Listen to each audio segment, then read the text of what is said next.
Voilà, Galen Neftali Gallo Promis, la casquette de la presse vous dit bonjour ou bonsoir, partout où vous êtes en ce moment en train de suivre Gallo Promis, Bimana Trompette TV, Maman Caroline Landi, Maman Mbote Nado, les sons des trompettes, c'est ma caméra, ça comme la son de mais on regrette quand même déjà, nous sommes déjà à l'explanade, au terrain là où c'est prévu que honorable les sénateurs ex-vice-président de la République Jean-Pierre Bemba Mwana Mboka à la meeting naie donc nous avons besoin de discours meeting en akoloba sirinini akokontika sur le vérité des urnes ya ndeko Martin Fayulu to ayena ba propos na ye mususu to akoparler sur la cohabitation ou la coalition de Lamuka des CAST et des FCC on sait jamais donc le temps pour moi de vous laisser le temps de suivre le meeting de notre sénateur Jean-Pierre Bemba toyo kabiso mona bilo to comprendre nini alinga lobela biso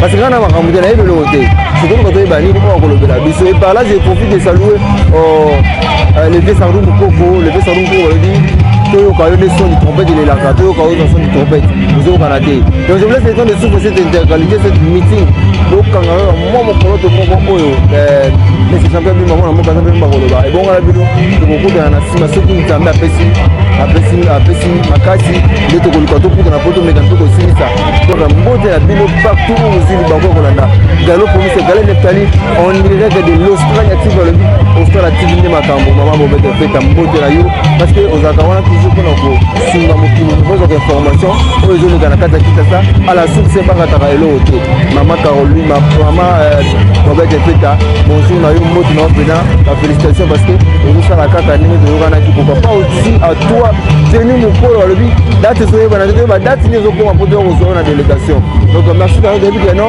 basivi ezoya et nous sommes maintenant là au stade de Sainte-Thérèse place oyo badeplaçaki meeting ya ndenge mwana mboka Jean-Pierre Bemba esika oyo esengaki pakisa yango tokomi awa tozoloka toyeba mwana mboka akoloba nini akokonti kolobela vérité des urnes oyo ya ndeko Martin Fayulu to aye na makambo na ye po akolobela cohabitation ya FCC na CAST to akolobela coalition ya FCC na CAST ngana bino toyebi te mais je vous laisse le temps de suivre le meeting ngana bino soki tokutani na suka te de kobosana te kotisa kaka mwa elembo mwa commentaire na se ya meeting ya ndeko Jean-Pierre Bemba po toyeba soki vraiment okompanaki makambo oyo alobaki mbote lisusu ozali koyoka ngai tikula na suka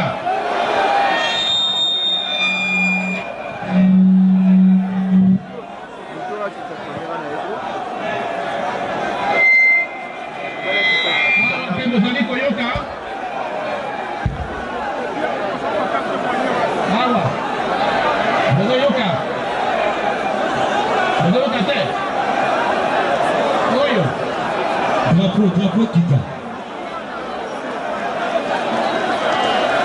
olandi sikoyo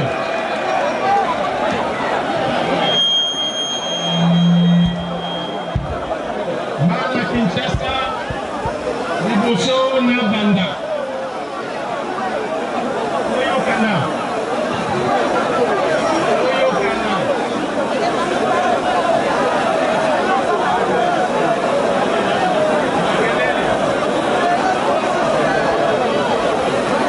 bendele ekitapa kombo na mokonzi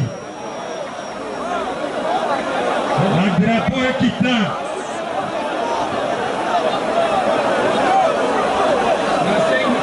nasengi na bidon to fandanie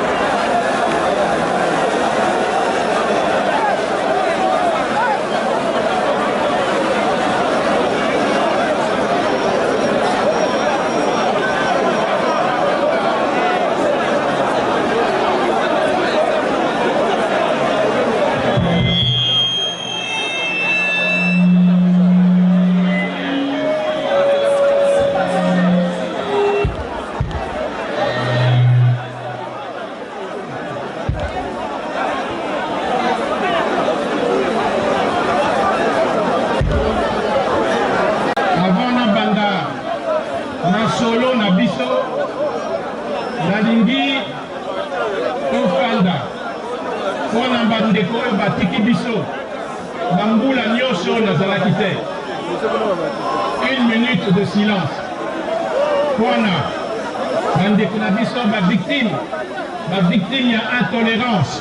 Natangi kombo ya Floribert Chebeya, Armand Tungulu, Danou Boteti, Boudiou, Gangale, Kulula, Ngandu, Kapangala, Mukendi Rossi. Bandeko batiki biso suite ya maladie. Papa Wemba, Papa Lutumba Simaro, Kester Meneya, nakati na ba militant ya MLC natangi Dido, Honorable Ramazani Baya, epe na kosuka na tata na ngai Papa Bemba Kano.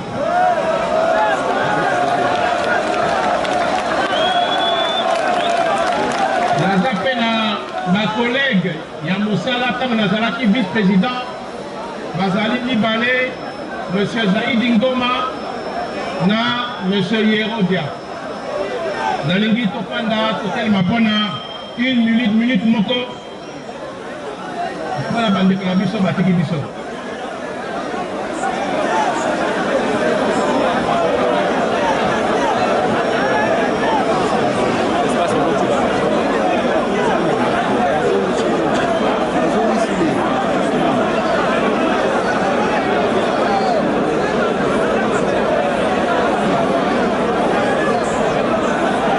Merci mingi.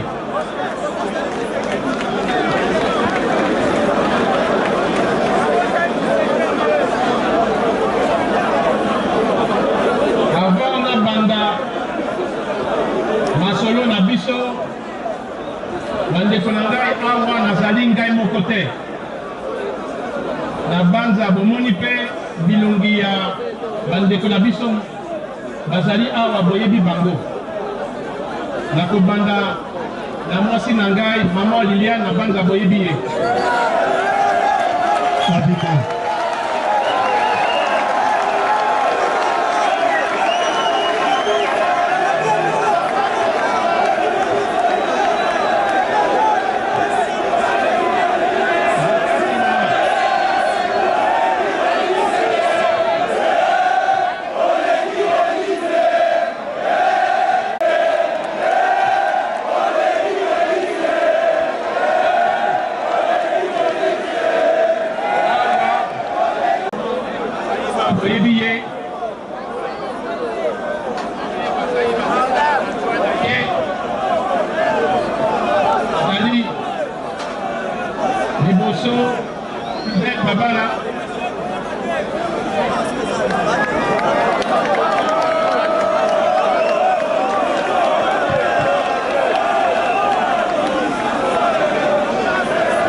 Premier ministre Adolphe Muzito boyebi ye.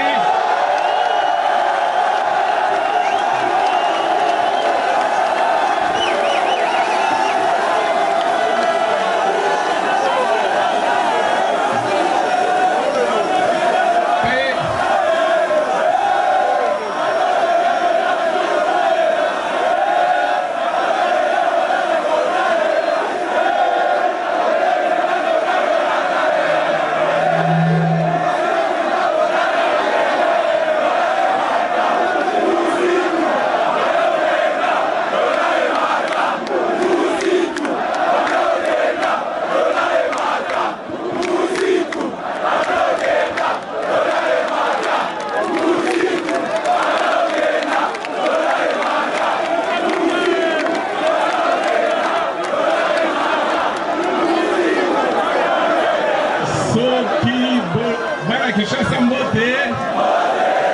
Esengoto, Esengote.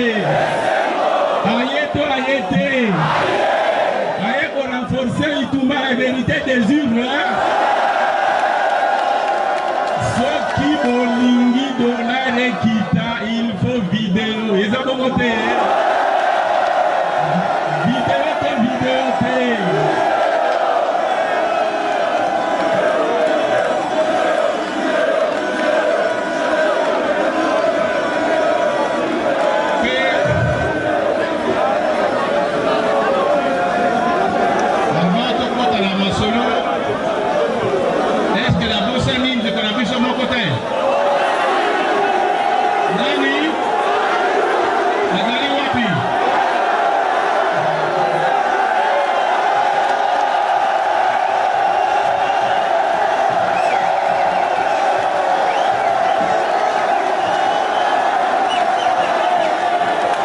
Numéro 4.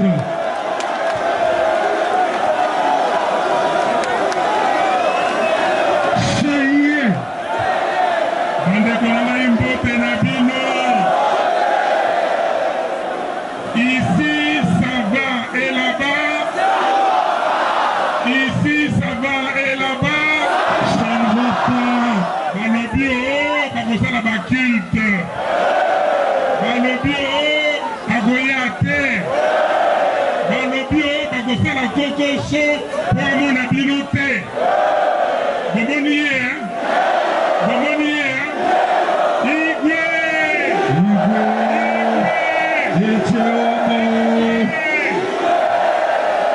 Yeyo aye, mboko ezali ya biso. Tozali kosala mosala po na volonté bino emonana. Toyokani, boyoka ye, akosa bino maloba nyonso oyo ya lamuka. Merci Nzambe abatela bino, abatela ye, abatela mama, na bana bazali awa. Merci.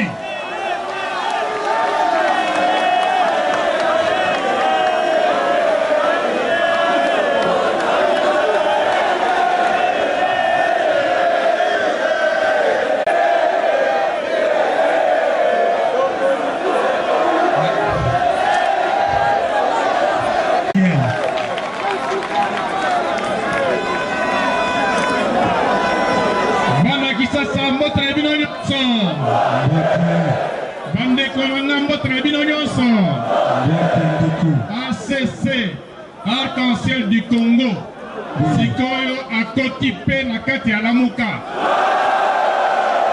Lamuka oye! Merci.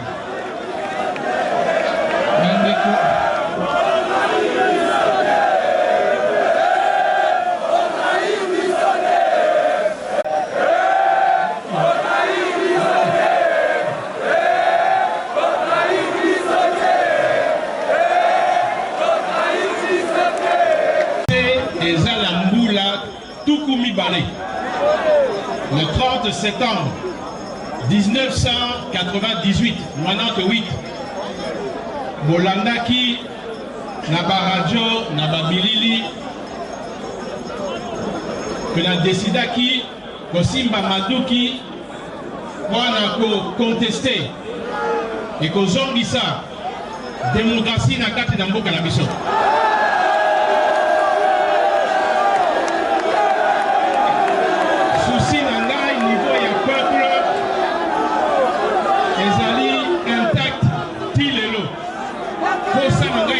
Démocratie et kota nakati na mboka na biso.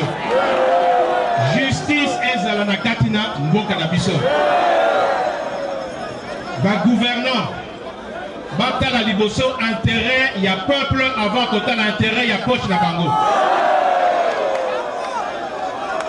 Nalingi respect de droits de l'homme ezala. Va respecter valeur ya moto. Voilà tina nini. Bitumba Banaki na 1998, Toye Kosuka na 2003. Parce que na 2003, Tokeneki na Lusaka, Simana Sun City, toyokanaki kwana kotia constitution ya sika démocratie ekota baparti politique bazala libre kwana kofonctionner na kati na mboka mobimba baganga moto te parce qu'azali na badivergence d'opinion tobundaki tokeleki na Lusaka Sun City toyokanaki kwana principe toyokana ya accession ya magistrature suprême esalama par voie ya ba élection par voie de vote. Voilà tina nini toyokanaki pe tolobaki Congo ezali na kwana biso nyonso bana Congo mobimba esengeli ba gouvernant batia bonne gouvernance elingi koloba nini bakonzi oya l'État il faut bayeba kotosa mbongo ya l'État o babengi denier public ezali ya biso nyonso ya bakongole nyonso ezali te mpona bakonzi batunga bandako basumba bamituka basala bavoyage ezali mpona kotala mpona mpe nazali koyoka mpe esika nazalaka nalandaka mikolo nyonso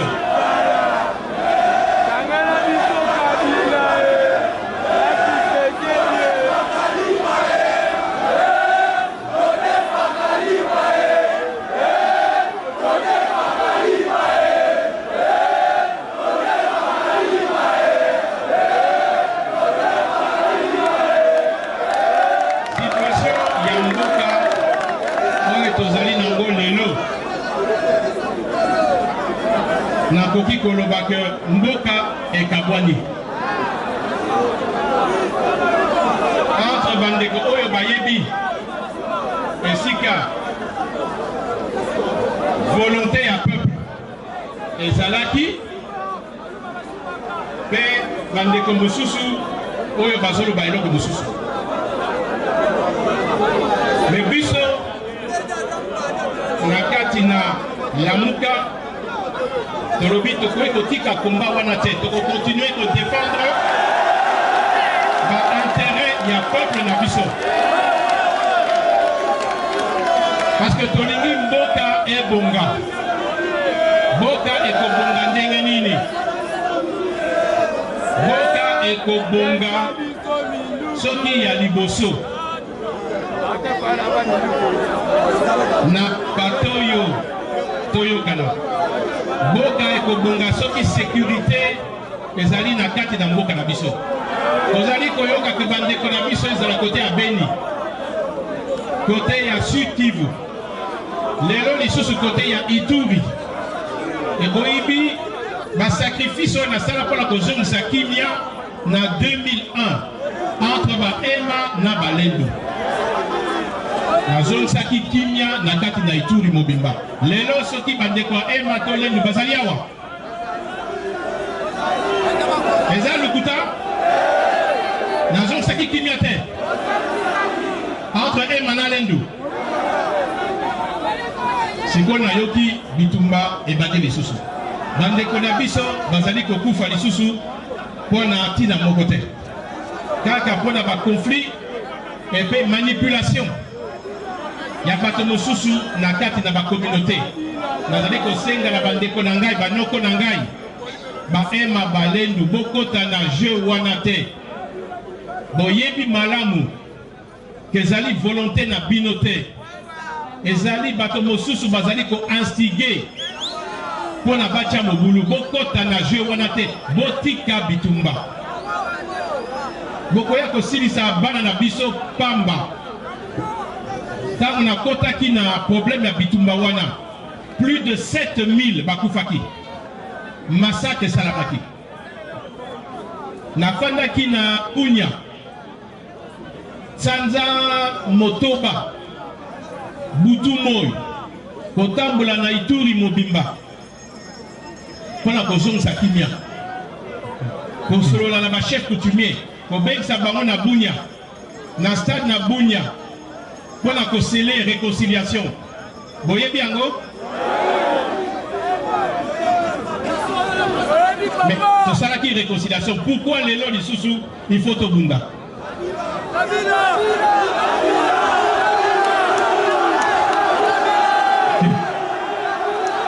Bandeko nangai, banoko nangai, ba ema, balendu botika biloko wana.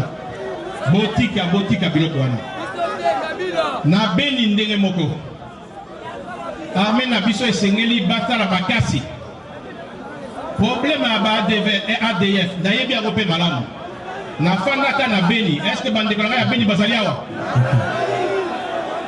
Bomona kanga na 2001 na beni te. Tozongisa ba ADF ti na sommet ya Rwenzori te. Kimia ezonga kite. Alors, ce n'est pas difficile. Les années question il y a volonté, paix, détermination. Makambo ezole kana beni vraiment ma force armée bota la likamona malam. Ma population bazali ko kufa vraiment pamba. Bakisa lisusu problème ya Ebola. Et c'est que qui met à la pointe à toyer bako silisa fléau wana oye ba bengi Ebola. Vraiment bandeko bazo kufa na kolobati na mon côté. Ce qui tolingi to bon sambo kana biso. Eza na cancer moko monene eza na kati na mboka na biso. Et pendant les lote et kota les lote. Boye biango? Eza nini? Eza nini? Eza nini? Non. Na lobi boye. Cancer eza na kati na mboka na biso et pendant même après au lendemain il y a indépendance. Ti lelo et silina noté. To sugisa mona noté. Ezali nini? Ezali nini? Ezali nini? Corruption. Ennemi à peuple. Corruption et zoboma mboka na biso. Ce qui voyez niveau il y a ma étude internationale. Et ça là ma agence au kaki transparency internationale. Et ça là organisme batala kapé basala ka banquette na bamboka nyonso ya mokili mobimba. Biso tokomi les avant-derniers. Tolingi tokoma bato ya suka ya niveau ya corruption. C'est-à-dire que la corruption est commis généralisée. Et là, Kouana et Sengeli na mboka na biso lutte ezala vraiment ya solo. Parce que ti lelo na ye awa pala kotanga bakombo te. Mais na zoye bisabino ti lelo corruption isilité. Ezali ko boma mboka na biso. Na 92. Nambula nini? 2010. Quand on a tiki vice-président na économie na finance. Na 2006. Dollars ezalaki na combien? Combien?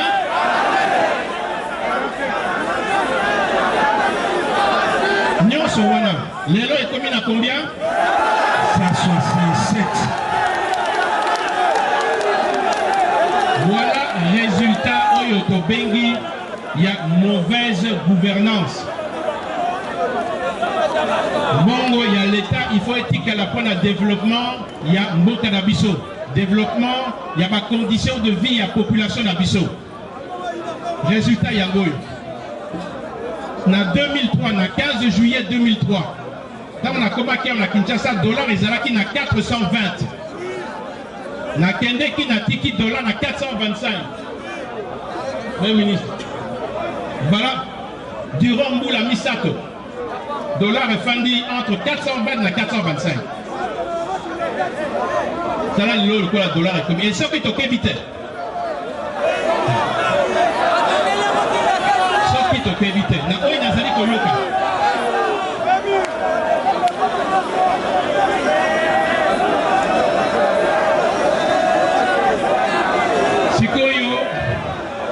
Na mboka na biso tosengeli pe tozwa ba institution ezala makasi, ba institution ezala crédible. Soki na lobi boy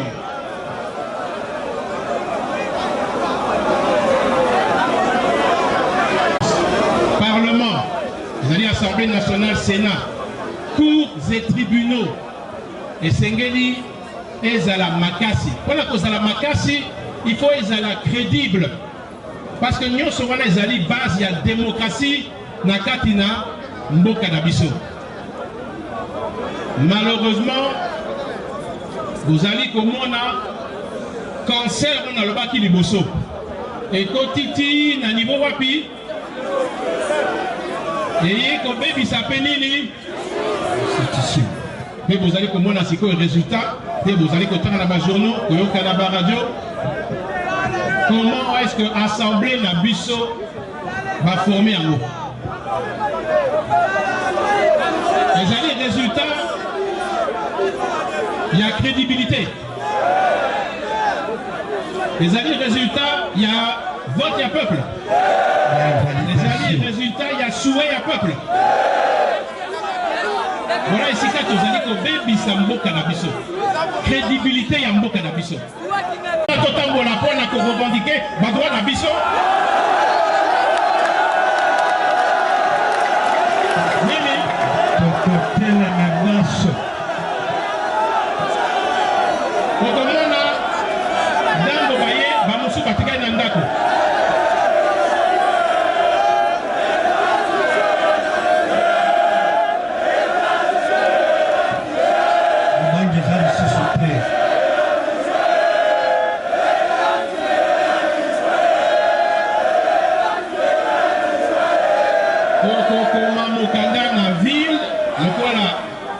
Constitution et lobby pour informer Bango que ça le programme que Koyoka na ba leader il y a la muka donc que ça ba programme qu'on a le 30 juin.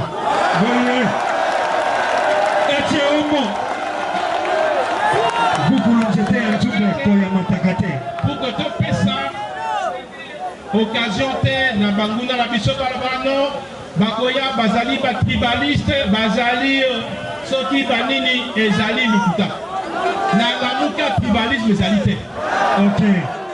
Banda epai na ngai ba secrétaire généraux ya MLC soko boyibi bango ezalaka nani? François Mwamba auta wapi?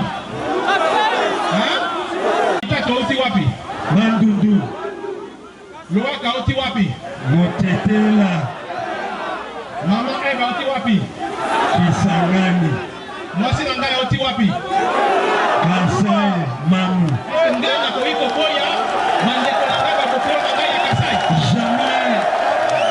Libre. Donc biloko wana batika kokosa bino.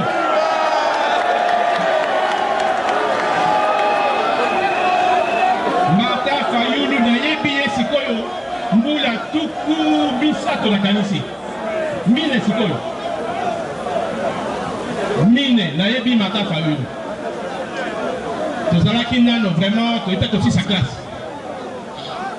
akoki kozala ta na idée moko te ya tribalisme boye ata moko te ngai tata abota ngai éducation na joie natalaka te moto soki auti wapi Bandundu, Kasai, Katanga, Kivu, natalaka ngo te ti lelo ata moto soki akoloba auti moko te na koloba comme secrétaire général même na kati na armée moko te na tia même général parce que natalaka liboso valeur ya moto.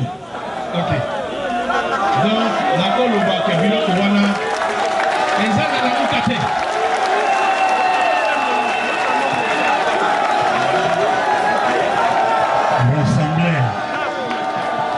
Eloko nakoki koloba sikoyo le 30 juin lamuka akosala communiqué tika bakota nyonso tu na armée nalobi boye le 30 juin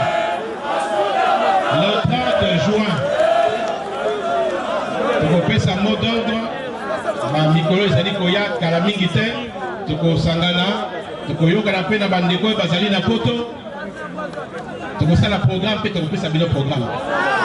Tolingi te ce qui te bénéficie marche pacifique que Moboulou et Bimaka Mokolowana.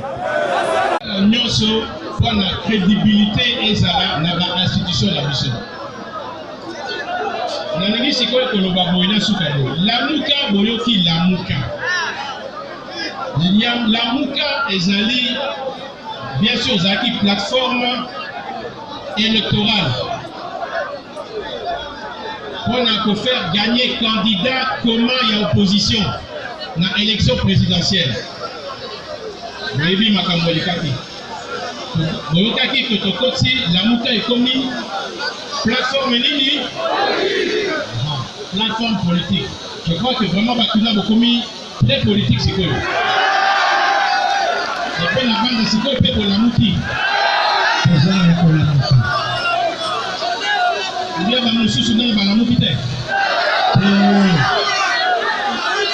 Plateforme politique. C'est ça là-bas objectif. Les alliés Mokoko continuer à défendre par intérêt de la population. Le pouvoir du peuple, par le peuple, pour le peuple. Voilà la base de la mission. Pour défendre l'intérêt de la population. Les alliés état d'esprit.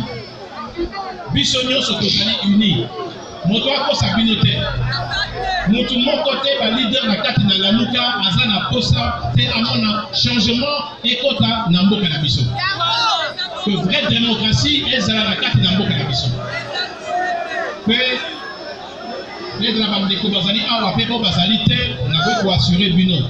Tozali déterminés par les voies démocratiques. Donc continuer à défendre l'intérêt du peuple de la mission.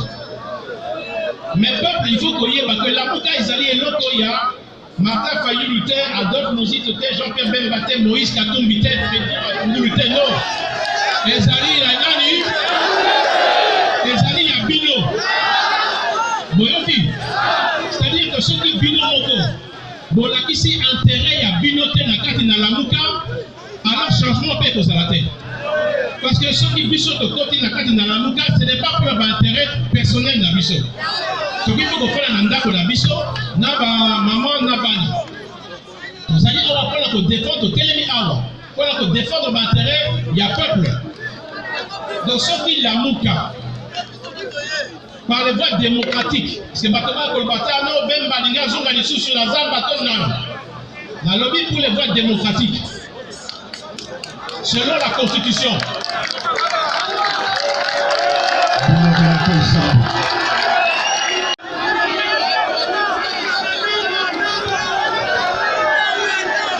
On le dit? La foi qu'a bon. Bon, y a vite.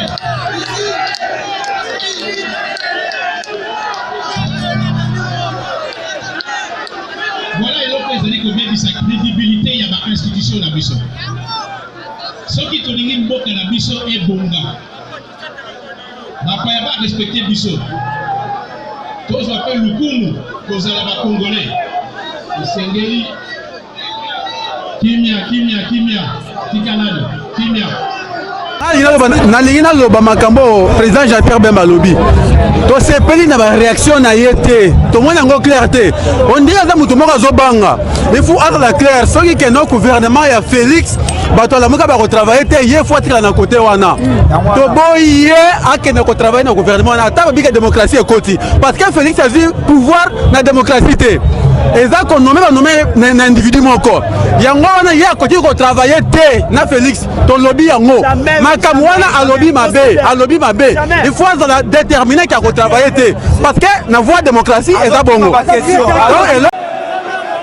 La meeting ya lelo na ba publicité au monaki que parfois la population bande kolanga basengaka bazakala mituna ma ebele yango na koti ici na tindi batia ba micro na éviter ceux qui ba journaliste bazali na kati na foule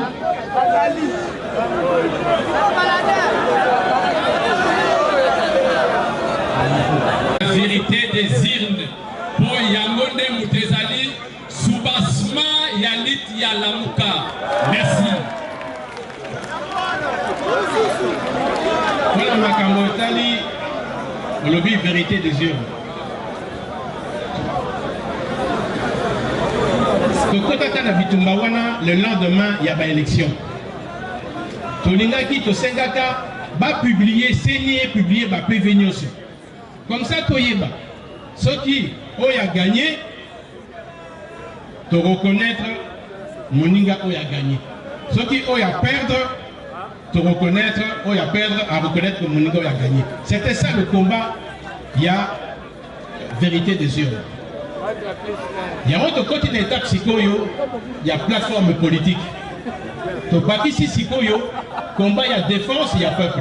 Défense, il y a intérêt, il y a peuple. Voilà ici quand tu as commis Sikoyo. Mituna Moussou Yami. Banza débat wana na ba télévision et salami. Salami est belé. Voyez bien que Zalaki Lukuta. Nous sommes balbaki wana na cour constitutionnelle. Ti Sikoyo Makabango et Silina Noté. Yanga na ningi koloba mingi te pour un problème wana. Maman Luba. Pour lutter contre la démocratie.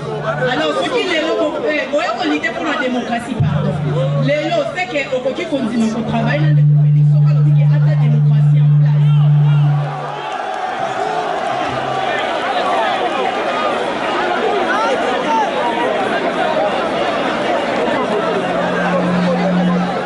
Est-ce que vous l'avez dit, ma maman à l'objet? Vous l'avez dit dans vos kébis.